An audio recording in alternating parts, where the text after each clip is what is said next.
வருங்கால அரசு அதிகாரிகள் அனைவருக்கும் வாழ்த்துக்கள். I am Prakash from TNPSC online academy.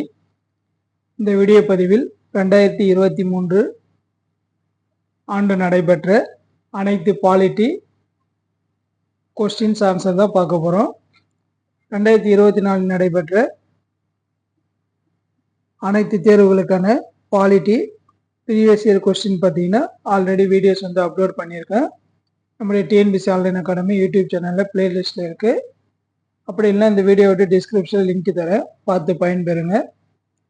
முதல் கேள்வி, இந்திய அரசியலமைப்பின் 335வது பிரிவு இடஒதுக்கீட்டை எதற்கு வழங்குகிறது?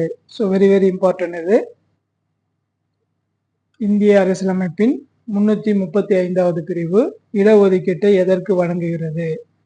ஆன்சர் பார்த்தீங்கன்னா பட்டியல் சாதியினர் பழங்குடியினருக்கு அரசு பணிகளில், ஷெட்யூல்டு கேசட் மற்றும் ஷெட்யூல்டு ட்ரிப்ஸ் இவங்களுக்கு பார்த்தீங்கன்னா கவர்மெண்ட் ஜாபில் பார்த்தீங்கன்னா இடஒதுக்கீடு வழங்குவதற்காக இந்த சட்டமானது வழிவகுக்கின்றது. இந்த சட்டப்பிரிவு வழிவகுக்கின்றது. Very important. இந்திய அரசியலமைப்பின் 335வது பிரிவு இடஒதுக்கீட்டை எதற்கு வழங்குகிறதுனா the government service for SC and STs. அடுத்து, லோக் ஆயுக்தா தனது வருடாந்திர அறிக்கையை சமர்ப்பிக்கிறது. யாரிடம் பார்த்தீங்கன்னா ஆளுநர் கிட்ட தான் பார்த்தீங்கன்னா லோக் ஆயுக்தா ஆனது தன்னுடைய வருடாந்திர ஆனுவல் ரிப்போர்ட்டை பார்த்தீங்கன்னா கவர்னர் கிட்ட சமர்ப்பிக்கும். அடுத்து, சரியான பொறுத்துக. இந்த சைடு ஆர்டிகல் கொடுத்துருக்காங்க, அது எதற்கான ஆர்டிகல்னு கேட்டிருக்காங்க. ஸோ இதில் பார்த்தீங்கன்னா தவறானது கேட்குறாங்க. சரியான பொருத்தத்தை தேர்வு செய்க. சரியானது கேட்குறாங்க, சரியான பொருத்தம் தான் கேட்குறாங்க. 1, 2 சரியாக பொருத்தப்பட்டுள்ளது. சட்டப்பிரிவு 226 பார்த்தீங்கன்னா உயர்நீதிமன்றம், இது உயர்நீதிமன்ற நீதி பேராணை விளக்கும். அடுத்து சட்டப்பிரிவு 32 பார்த்தீங்கன்னா உச்ச நீதிமன்ற நீதி பேராணை விளக்கும். ஸோ மற்றதெல்லாம் பார்த்தீங்கன்னா தவறானது. ஆர்டிகல் 226 உயர்நீதிமன்றம் நீதி பேராணை பற்றியது. ஆர்டிகல் 32 பார்த்தீங்கன்னா உச்ச நீதிமன்ற நீதி பேராணை பற்றியது. ஸோ இது இரண்டும் தான் சரி. அடுத்து, ராஜமன்னார் குழுவை பற்றி கீழ்காணும் தொடர்களில் எது சரியானதுன்னு கேட்குறாங்க. ஆன்சர் பார்த்தீங்கன்னா ஆப்ஷன் சி 2 மற்றும் 3 சரி. 2 பார்த்தீங்கன்னா இந்த குழு 1971 அதன் பரிந்துரைகளை பார்த்தீங்கன்னா அறிவித்தது. இக்குழு பார்த்தீங்கன்னா ஒன்றிய மாநில உறவுகளை ஆராய்வதற்காக அமைக்கப்பட்டது. அதாவது மத்திய மாநில உறவுகளை ஆராய்வதற்காக அமைக்கப்பட்ட குழு தான் பார்த்தீங்கன்னா ராஜமன்னார் குழு.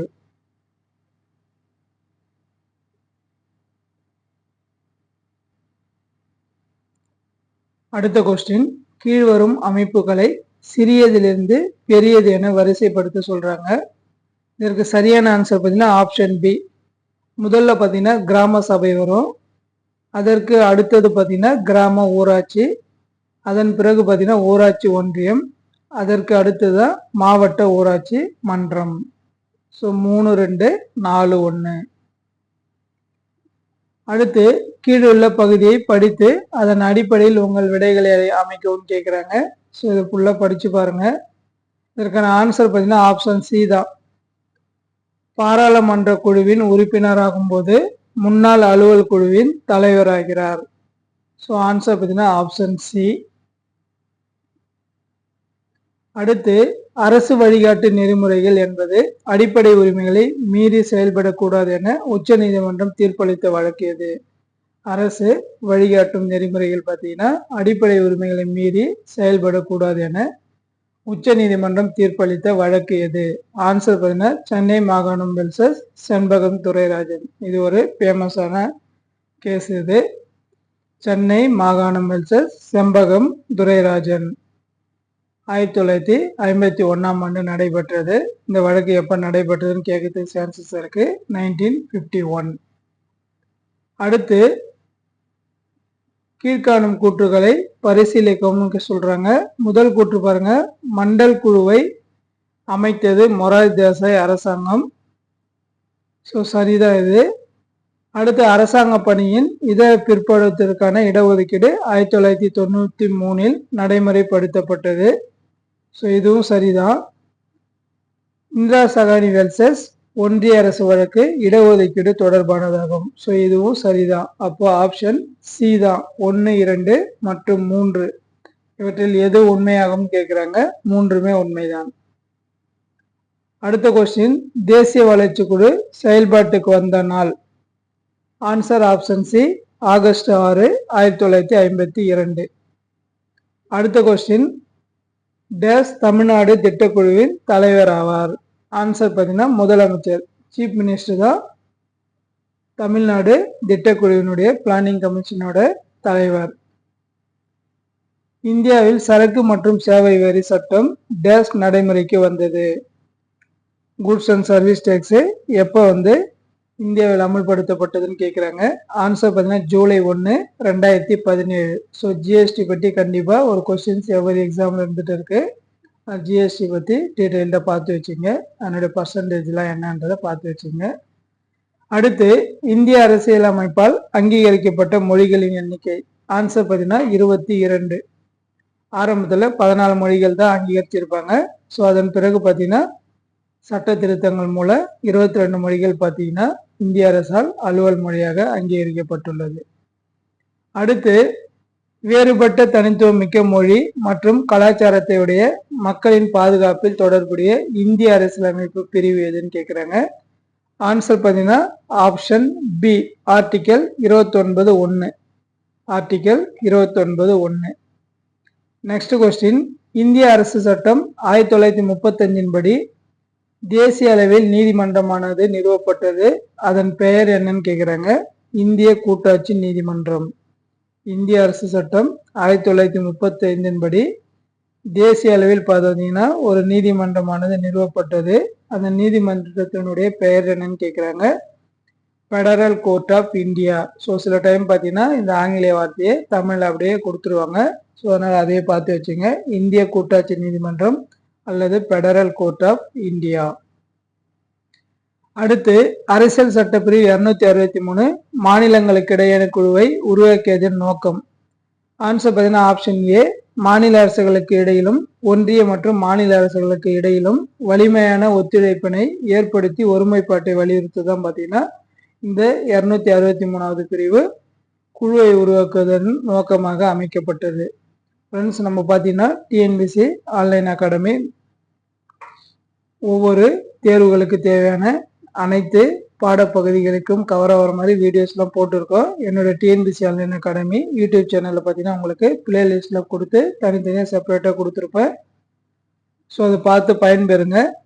சப்ஸ்கிரைப் பண்ணாத மாணவர்கள் டிஎன்பிசி ஆன்லைன் அகாடமி யூடியூப் சேனலை சப்ஸ்கிரைப் பண்ணிங்க. ஸோ நம்ம ப்ரீவியஸ் இயர் கொஸ்டின்ஸ்லாம் பார்த்துட்டு வரோம். அடுத்தது பாருங்க, கூற்றுகளை கவனிக்கவும். அசோக் மேத்தா குழு, எல்எம் சிங்கவி குழு, பல்வந்த் மேத்தா குழு. இதை பார்த்தீங்கன்னா காலவரிசைப்படுத்த சொல்றாங்க. மேலே கொடுக்கப்பட்டுள்ள குழுக்களை காலவரிசைப்படுத்துக.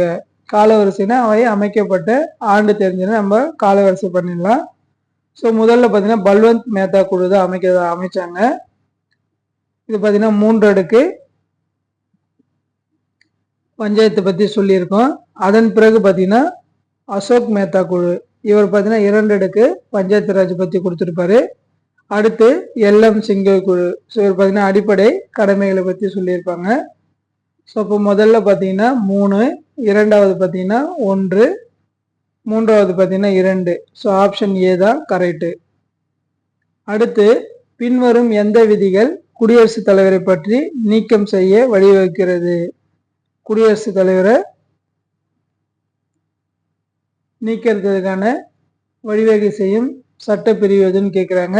விதி 56(1) சப்கிளாஸ் பி மற்றும் 61.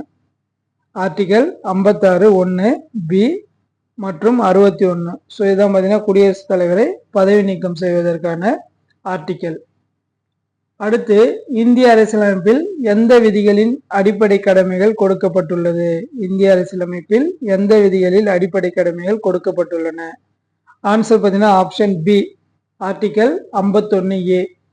ஆர்டிகல் 51(a) தான் பார்த்தீங்கன்னா அடிப்படை கடமைகளை பற்றி சொல்லியிருப்பாங்க. அடுத்து இந்திய அரசியலமைப்பு சட்டப்பிரிவு 5 எதை கையாள்கிறது?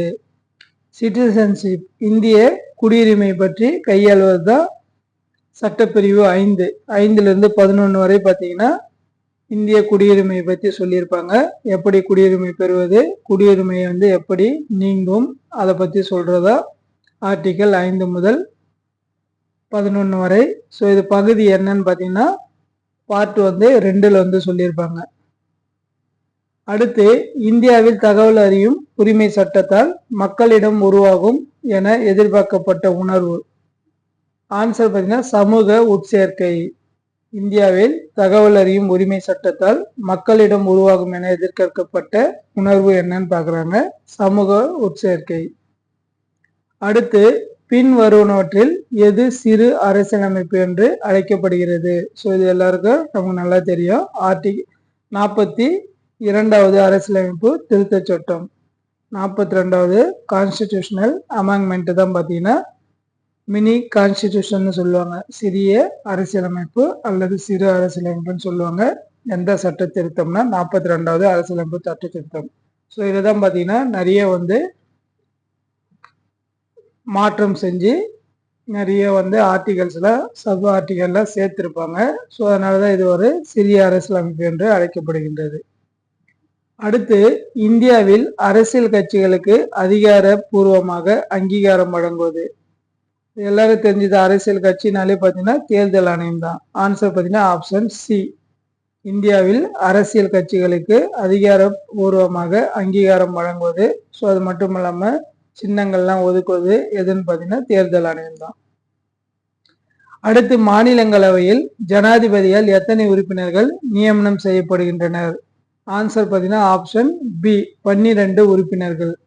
மாநிலங்களவையில் ஜனாதிபதியால் எத்தனை உறுப்பினர்கள் நியமனம் செய்யப்படுகிறார்கள்னா 12 உறுப்பினர்கள். அடுத்து சமய சார்பற்ற என்ற வார்த்தை 42வது அரசியலமைப்பு திருத்த சட்டத்தின் மூலம் முகவுரையில் சேர்க்கப்பட்ட ஆண்டு. ஸோ இதுவும் பார்த்தீங்கன்னா 1976.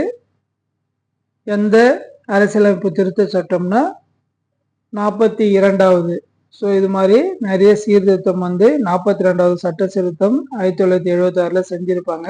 அதனால தான் அந்த சட்டம் திருத்தத்தை பார்த்தீங்கன்னா மினி கான்ஸ்டிடியூஷன் சொல்றோம். அடுத்து இந்திய அரசியலமைப்பு சட்டம் எந்த பிரிவு மற்றும் பிரிவுகள் குடியுரிமை இழத்தல் பற்றி குறிப்பிடுகிறது? பார்ட் 2 ஆல்ரெடி சொன்னேன். 5லிருந்து 11 வரை ஆல்ரெடியே நான் லாஸ்ட் கொஸ்டின் பார்க்கும்போதே சொன்னேன். இந்திய அரசியலமைப்பு சட்டம் எந்த பிரிவு மற்றும் பிரிவுகள் பார்த்தீங்கன்னா குடியுரிமை இழத்தல் பற்றி குறிப்பிடுகின்றதுன்னா பிரிவு 2 அரசியலமைப்பு சட்டம் 5 முதல் 11 வரை. ஆன்சர் பார்த்தீங்கன்னா ஆப்ஷன் பி.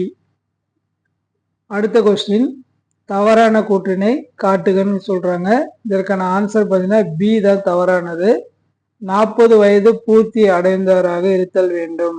யாரை பத்தி சொல்றாங்கன்னா குடியரசுத் தலைவரை பத்தி தான் கூற்றுகள் கொடுத்திருக்காங்க. இந்திய குடியரசுத் தலைவர் தேர்தலில் போட்டியிடுவதற்கான தகுதிகளை சொல்றாங்க. ஸோ அப்போ அவருக்கு என்னென்ன தகுதிகள் இருக்க வேண்டும்னு கொடுத்துருக்காங்க. இதுல ஒன்று மட்டும் தவறுன்னு சொல்றாங்க. முதல் பாருங்க, இந்திய குடிமகனாக இருத்தல் வேண்டும். ஸோ சரிதான். 40 வயது பூர்த்தி அடைந்தவராக இருத்தல் வேண்டும், இது தவறு. ஏன்னா 35 வயது பூர்த்தி அடைந்தவராக இருந்தாலே ஒரு குடிமகன் குடியரசுத் தலைவர் தேர்தலில் போட்டியிடலாம். அடுத்து நடுவண் அரசிலோ மாநில அரசிலோ அல்லது உள்ளாட்சி அமைப்புகளிலோ ஊதியம் பெறும் பதவியில் இருக்கக்கூடாது. ஸோ இது கரெக்டு தான். மக்களவை உறுப்பினர் ஆவதற்கான தகுதிகளை பெற்றிருக்க வேண்டும், அதாவது எம்பி ஆவதற்கான தகுதிகளை பெற்றிருக்க வேண்டும் சொல்றாங்க. ஸோ இதுவும் கரெக்டு தான். அப்போ ஆப்ஷன் பி தான் தவறு. 35 வயது தான் பூர்த்தி அடைந்தவராக இருந்தாலே போதும், 40 வயது பூர்த்தி அடைய தேவையில்லை. அடுத்த question, which of the following statement are correct about doctor Sachchidananda சிங்கான்னு சொல்றாங்க. ஸோ பார்த்துங்க, ஆப்ஷன் ஏ தான், அதாவது 1 மட்டும் கரெக்டு. என்ன சொல்றாங்க, he was the oldest member elected as the temporary president of the assembly. இவர் பார்த்தீங்கன்னா சச்சிதானந்த் சின்ஹா தற்காலிக தலைவராக பார்த்தீங்கன்னா அரசியலமைப்பு சட்டத்தால் தேர்ந்தெடுக்கப்படுவார் அரசியலமைப்பு குழுக்கு. ஸோ அதன் பிறகுதான் பார்த்தீங்கன்னா நிரந்தர தலைவராக டாக்டர் ராஜேந்திர பிரசாத் தேர்ந்தெடுக்கப்படுவார். ஸோ இவர் பார்த்தீங்கன்னா ஒரு temporary president of the assembly. So option 1 correct. அடுத்து எவ்வகையான உறவு மத்திய மாநில அரசுகளுக்கிடையே இல்லை? ஆன்சர் பார்த்தீங்கன்னா நிதி உறவுகள், சட்டமன்ற உறவுகள், நிர்வாக உறவுகள், பொது வகை உறவுகள்.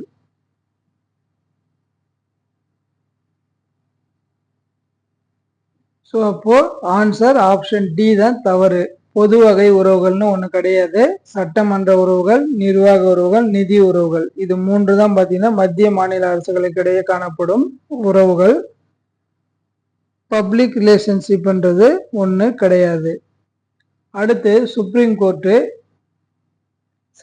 கீழ்கண்டவற்றில் ஒரு மசோதாவை நிதி மசோதாவா அல்லது இதர மசோதாவா என தீர்மானிக்கும் அதிகாரம் கொண்டவர். ஆன்சர் பார்த்தீங்கன்னா ஸ்பீக்கர் தான், அதாவது மக்களவை சபாநாயகர். இவர் தான் பார்த்தீங்கன்னா ஒரு மசோதா நிறைவேற்றப்பட்டாங்கன்னா அது பார்த்தீங்கன்னா ஃபினான்ஸ் பில்லா அல்லது சாதாரண மசோதா என்பதை தீர்மானிப்பார். அடுத்த கொஸ்டின், 1952 நடைபெற்ற முதல் பொது தேர்தலில் வெற்றி பெற்ற பெண் வேட்பாளர்கள் எண்ணிக்கை. ஸோ இதெல்லாம் முக்கியமானது, பார்த்து வச்சுங்க. இதெல்லாம் புக்ஸ் எல்லாம் இருக்காது. இவ்வளோ ப்ரீவியஸ் இயர் கொஸ்டின் பார்த்தா தான் நமக்கு நெக்ஸ்ட் எக்ஸாமில் கேட்கும்போது இதை ஆன்சர் பண்ணலாம். அதனால் ப்ரீவியஸ் கொஸ்டின்ஸ்லாம் நல்லா பார்த்து வச்சுங்க. 1952 நடைபெற்ற முதல் பொது தேர்தலில் வெற்றி பெற்ற பெண் வேட்பாளர்களின் எண்ணிக்கை. ஆன்சர் பார்த்தீங்கன்னா 22. ஆன்சர் 22. அடுத்த கொஸ்டின், எந்த அரசியலமைப்பு சாசன திருத்தம் டெல்லிக்கு சட்டசபையை பெற்று தந்தது? ஆன்சர் பார்த்தீங்கன்னா 69வது. எந்த அரசியலமைப்பு சாசன திருத்தம் டெல்லிக்கு சட்டசபையை பெற்று தந்ததுன்னா 69வது சட்ட திருத்தம். அடுத்து இந்திய அரசியலமைப்பு சட்டத்தின் 15வது சரத்தின் நோக்கம். ஆன்சர் பார்த்தீங்கன்னா ஆப்ஷன் ஏ, இனம், ஜாதி, பால், பிறந்த இடம் போன்றவற்றின் அடிப்படையில் எந்த ஒரு குடிமகனுக்கும் எதிராக அரசு பாகுபாடு காட்டப்படக்கூடாது. அதாவது சாதி, பால், இன வேறுபாட்டால் பாகுபாடு காட்டக்கூடாது என்பதுதான் அரசியலமைப்பு சட்டம் ஆர்டிகல் 15 நோக்கம். அடுத்த கொஸ்டின், கீழ்கண்ட வாக்கியங்களை உற்று நோக்குகன்னு சொல்றாங்க.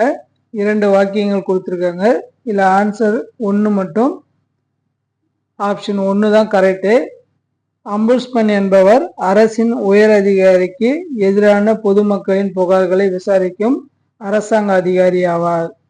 அம்புட்ஸ்மன் என்பவர் அரசின் உயர் அதிகாரிகளுக்கு எதிராக பொதுமக்களின் புகார்களை விசாரிக்கும் அரசாங்க அதிகாரி ஆவார். ஸோ இது கரெக்டு தான். அடுத்து பாருங்க, மேட்ச் த ஃபாலோயிங் கொடுத்துருக்காங்க.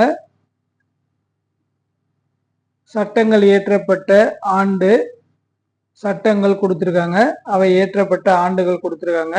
இதற்கான ஆன்சர் பார்த்தீங்கன்னா ஆப்ஷன் ஏ தான் கரெக்டு. தடுப்பு காவல் சட்டம் எந்த ஆண்டு இயற்றப்பட்டதுன்னா 1950. தேச பாதுகாப்பு சட்டம் இயற்றப்பட்ட ஆண்டு பார்த்தீங்கன்னா 1980. தீவிரவாத தடுப்பு சட்டம் ஆன்சர் பார்த்தீங்கன்னா 2002. உள்நாட்டு பாதுகாப்பு சட்டம் இது இயற்றப்பட்ட ஆண்டு பார்த்தீங்கன்னா 1971. ஸோ இதுவும் ஒரு இம்பார்ட்டன்டான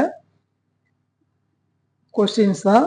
ஸோ இயரையும் அந்த சட்டங்களையும் பார்த்து வச்சுங்க. அடுத்த கொஸ்டின், ஸோ இதுவும் ஒரு match the following. So article எது எதுக்கான ஆர்டிக்கல்னு கேட்குறாங்க. இந்த டிபிஎஸ்சிலேருந்து கேட்கப்பட்ட ஒரு கேள்வி. இதற்கான ஆன்சர் என்னன்னு பார்த்தீங்கன்னா ஆப்ஷன் சி தான். போதுமான வாழ்வாதாரம் இது பார்த்தீங்கன்னா சட்ட உறுப்பு, அதாவது ஆர்டிக்கல் 39 குறிப்பிடப்படுகிறது. கண்ணியமான தர வாழ்வு இதற்கான ஆர்டிக்கல் பார்த்தீங்கன்னா 43. பணி உரிமை பெறுவதற்கான ஆர்டிக்கல் எதுன்னு பார்த்தீங்கன்னா ஆர்டிக்கல் 41. மக்கள் நலன், இதற்கான ஆர்டிகல் எதுனாக்கா ஆர்டிகல் 38. ஸோ இதெல்லாம் பார்த்து வச்சுங்க. இது டிபிஎஸ்சிலிருந்து கேட்கப்பட்ட ஒரு கொஸ்டின் இது. அடுத்து கீழ்கண்ட கூற்றுகளை கருதவும் அதில் தவறான கூற்றை கண்டறியும் கேட்கிறாங்க. இதுல தவறான கூற்று எதுன்னு பார்த்தீங்கன்னா 2 தான். அலுவலர் ரகசியத்தை உறுதிப்படுத்துவது, அதாவது தகவல் அறியும் உரிமை சட்டம் குறிக்கும் அறிவார்ந்த தன்மையானது. நல்லாட்சி மற்றும் மேம்பாடு, அலுவலர்கள் ரகசியத்தை உறுதிப்படுத்துவது, வெளிப்படைத்தன்மை மற்றும் பொறுப்புடைமை, ஊழலை தடுத்தல். இது தவறானது எதுன்னு பார்த்தீங்கன்னா ஆப்ஷன் 2 தான். அதாவது அலுவலர் ரகசியத்தை உறுதிப்படுத்துவது தான் தவறானது. அடுத்து சரியான பொருத்தி விடையை தேர்ந்தெடுன்னு கேட்கிறாங்க. இதற்கான ஆன்சர் பார்த்தீங்கன்னா ஆப்ஷன் ஏ தான். எந்தெந்த சட்ட திருத்தம் மூலம் எந்தெந்த மாநிலங்கள் தகுதி பெற்றதுன்னு கேட்குறாங்க. அரசியலமைப்பு திருத்த சட்டம் 53 படி பார்த்தீங்கன்னா உருவாக்கப்பட்டது. மிசோரம் மாநிலம் தகுதி நிலை அடைந்தது. 56வது அரசியலமைப்பு சட்ட திருத்தத்தின்படி பார்த்தீங்கன்னா கோவா மாநிலம் தகுதியை அடைந்தது மாநிலமாக. அடுத்து 55வது சட்ட திருத்தத்தின்படி பார்த்தீங்கன்னா அருணாச்சல பிரதேசம் பார்த்தீங்கன்னா மாநில தகுதியை அடைந்தது. 36வது சட்ட திருத்தத்தின்படி பார்த்தீங்கன்னா சிக்கிம் மாநிலமானது மாநில அந்தஸ்தை பெற்றது. ஸோ இதையும் பார்த்து வச்சுங்க. இதுவும் ஒரு இம்பார்ட்டன்டான கொஸ்டின் தான். அடுத்து இந்திய அரசியலமைப்பின் பொதிந்துள்ள சோசியலிச கோட்பாட்டின் தன்மையானது என்னன்னு கேட்குறாங்க. ஆன்சர் பார்த்தீங்கன்னா 1 மற்றும் 2 சரின்னு சொல்றாங்க. 1 பார்த்தீங்கன்னா அரசு நடவடிக்கைகளில் சோசியலிச கருத்துக்களின் தாக்கம். அடுத்து மக்களாட்சி சோசியலிச அரசு நிறுவுவதை நோக்கமாக கொண்டது. ஸோ இதில் 1, 2 கரெக்டு, மற்றது 2ம் பார்த்தீங்கன்னா தவறானது. அடுத்து பார்த்துடலாம். இந்திய அரசியலமைப்பின் முகப்புரை மற்றும் அரசு வழிகாட்டி நெறிமுறைகள் உள்ளடக்கிய சித்தாந்தமானது என்னன்னு பார்த்தீங்கன்னா ஆப்ஷன் ஏ சமத்துவவாதம். இந்திய அரசியலமைப்பின் முகப்புரை மற்றும் அரசு வழிகாட்டி நெறிமுறைகள் உள்ளடக்கிய சித்தாந்தமானது என்னன்னு பார்த்தீங்கன்னா சமத்துவவாதம். அனைவரும் பார்த்தீங்கன்னா சமத்துவமாக இருக்கணும்ன்றத சொல்லியிருக்கு. அடுத்து பின்வருவனவற்றில் எது அல்லது எவை சுதந்திரமான நீதித்துறையின் பார்வைக்குட்பட்டது? ஆன்சர் பார்த்தீங்கன்னா 1, 2 மற்றும் 3 மூன்றுமே பார்த்தீங்கன்னா சரியானதான். நீதிபதிகள் பாதுகாப்பாக பணியாற்றுதல் மற்றும் ஊதியம் பெறுதல். 2வது பார்த்தீங்கன்னா நீதிபதிகள் குடியரசுத் தலைவரால் தகுதியின் அடிப்படையில் நியமிக்கப்படுதல். 3வது நீதிபதிகளுக்கான ஊதியம் மற்றும் உதவித்தொகைகள் இந்தியாவின் தொகுப்பு நிதியிலிருந்து கொடுக்கப்படுதல். ஸோ மூன்றுமே சரியானதுதான். அடுத்து பாருங்க, சமய சார்பின்மை என்ற சொல் டேஸ் வார்த்தையான செகுலம் என்பதிலிருந்து பெறப்பட்டதுன்னு சொல்றாங்க. இது பார்த்தீங்கன்னா லத்தீன். Answer Latin. சமய சார்பின்மை என்ற சொல் டேஸ் வார்த்தையான செகுலம் இதுல இருந்து பெறப்பட்டதுன்னு சொல்றாங்க. அது என்ன வார்த்தைனா செகுலம் என்பது லத்தீன் மொழி. அடுத்து காரணம் கூற்று. கூற்று பாருங்க, அரசமைப்பு சட்டத்தின் முன்னுரை முகப்புரை என்று அழைக்கப்படுகிறது. அரசியலமைப்பு சட்டத்தின் முன்னுரை தான் பார்த்தீங்கன்னா முகப்புரை என்று அழைக்கப்படுகிறது. கரெக்டு தான். அதற்கான காரணம் அது பார்த்தீங்கன்னா இந்தியாவை இறையாண்மை, சமத்துவம், மதம் சார்பின்மை, மக்களாட்சி, குடியரசு என்று வரையறை செய்கிறது. ஸோ இதுவும் சரிதான். அப்போ ஆன்சர் பார்த்தீங்கன்னா ஆப்ஷன் பி தான். கூற்று ஏவும் காரணமும் சரி. காரணம் பார்த்தீங்கன்னா கூற்றை சரியாக விளக்குகிறது. கூற்றை சரியாக விளக்குகிறது. அடுத்து அடிப்படை கடமைகள் பற்றி அரசியலமைப்பில் எந்த பகுதியில் கொடுக்கப்பட்டுள்ளது? அடிப்படை கடமைகள் பற்றி அரசியலமைப்பில் எந்த பகுதியில் கொடுக்கப்பட்டுள்ளது? ஆன்சர் பார்த்தீங்கன்னா பகுதி 4A. இதுதான் பார்த்தீங்கன்னா அடிப்படை கடமைகள் பற்றி குறிக்கப்பட்டுள்ளது. So next question, match the following கொடுத்துருக்காங்க. இதற்கான ஆன்சர் பார்த்தீங்கன்னா ஆப்ஷன் டி, சமூக அபிவிருத்தி திட்டம் தொடங்கப்பட்ட ஆண்டு பார்த்தீங்கன்னா 1952.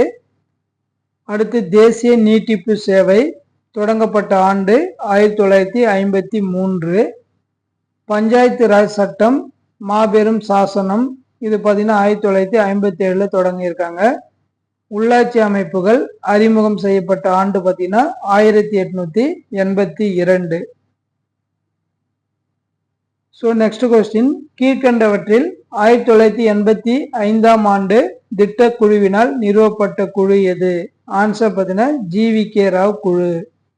1985 ஆண்டு திட்டக்குழுவினால் நிறுவப்பட்ட குழு எதுனா GVK குழு. எந்த ஆண்டு? 1985 ஆண்டு. அடுத்த கொஸ்டின், கீழ்கண்ட நாடுகளில் எந்த நாட்டில் தேர்தல் முறையினை இந்தியா ஏற்றுக்கொண்டுள்ளது? Answer option C, England. Answer option C, England. அடுத்து பின்வரும் கூற்றுகளில் எவை சரியானவைன்னு கேட்குறாங்க. 1, 2, 3 சரி, 4 மட்டும் தவறு. 1வது ஆப்ஷன் என்ன சொல்றாங்கன்னா, மாநில மனித உரிமை ஆணையம் 1993 நிறுவப்பட்டது. ஸோ இது சரிதான். இந்த ஆணையம் பார்த்தீங்கன்னா பாதிக்கப்பட்டவர்களுக்கு இழப்பீடு வழங்க பரிந்துரைக்கலாம். ஸோ இதுவும் சரிதான். இது ஓர் உரிமையியல் நீதிமன்றத்திற்குரிய அதிகாரங்களை பெற்றுள்ளது. ஸோ இதுவும் சரிதான். அடுத்து கீழே கொடுக்கப்பட்டுள்ளவற்றில் நிதிக்குழு குறித்து சரியானவை எதுன்னு கேட்குறாங்க. 2 மற்றும் சரி. பகுதிசார் சட்டப்பூர்வ அமைப்பாகும். நிதிக்குழுவானது ஒரு சட்டப்பூர்வமான அகதி கிடையாது. ஸோ பார்ட்டியிலே பார்த்தீங்கன்னா சட்டப்பூர்வமான அமைப்புன்னு சொல்றாங்க. அடுத்து எப்போது பண்டங்கள் மற்றும் பணிகள் வரி அமுல்படுத்தப்பட்டது? குட்ஸ் அண்ட் சர்வீஸ் டேக்ஸ் எப்போ அறிமுகப்படுத்தப்பட்டதுன்னு சொல்றாங்க. ஜூலை 1, 2017. ஸோ இதெல்லாம் very very important. So question பாருங்க, ரிப்பீட் ஆகிட்டே இருக்கு. அடுத்து அரசியலமைப்பின் எந்த பிரிவில் பட்டியல் ஜாதிகள் மற்றும் பழங்குடியினருக்கான ஆணையம் அமைப்பது பற்றி கூறுகிறது? ஆர்டிகல் 338. ஸோ எப்பயுமே பார்த்தீங்கன்னா SC STs பற்றி கண்டிப்பாக சிறுபான்மை கொஸ்டின் ஒன்று ஒவ்வொரு எக்ஸாம்லையும் கேட்பாங்க. ஸோ அதனால் அதற்கான ஆர்டிகல்ஸ் அந்த அமைப்புகளை பற்றி பார்த்து வச்சுங்க. ஸோ அரசியலமைப்பில் எந்த பிரிவு பார்த்தீங்கன்னா, அரசியலமைப்பின் எந்த பிரிவில் பட்டியல் சாதி மற்றும் பழங்குடியினருக்கான ஆணையம் அமைப்பது பற்றி கூறப்படுகிறதுனா 338. அடுத்து இந்திய அரசியலமைப்பின் எந்த பிரிவு தேசிய அளவில் பட்டியல் மற்றும் பழங்குடி இனமான இதர பிற்படுத்த பிரிவினர் மற்றும் ஆங்கில இந்தியர்களுக்கு சலுகை வழங்குகிறதுனா பார்ட் 16. பகுதி 16 தான் பார்த்தீங்கன்னா இவங்களுக்கு பார்த்தீங்கன்னா சலுகைகள் வழங்குகிறது. ஸோ ஓகே ஃப்ரெண்ட்ஸ், இந்த வீடியோவில் 2023 நிறைய ப்ரீவியஸ் இயர் கொஸ்டின்ஸ் இருக்கு. ஸோ இதில் பார்த்தீங்கன்னா ஒரு 100க்கும் மேற்பட்ட கொஸ்டின் பார்த்துருக்கோம். நெக்ஸ்ட் வீடியோவில் பேலன்ஸ் பார்க்கலாம். இந்த வீடியோ பிடிச்சிருந்தா உங்கள் ஃப்ரெண்ட்ஸுக்கு ஷேர் பண்ணுங்க. அது மட்டும் இல்லாமல் என்னுடைய TNPSC online academy YouTube channel subscribe பண்ணாத மாணவர்கள் சப்ஸ்கிரைப் பண்ணுங்க. மறக்காம பெல் பட்டனை கிளிக் பண்ணுங்க. நான் போடுற எல்லா வீடியோஸும் உங்களுக்கு நோட்டிஃபிகேஷனாக ரிஃப்ளெக்ட் ஆகும். Okay, thank you friends. அடுத்த வீடியோவில் பார்க்கலாம். Okay, thank you.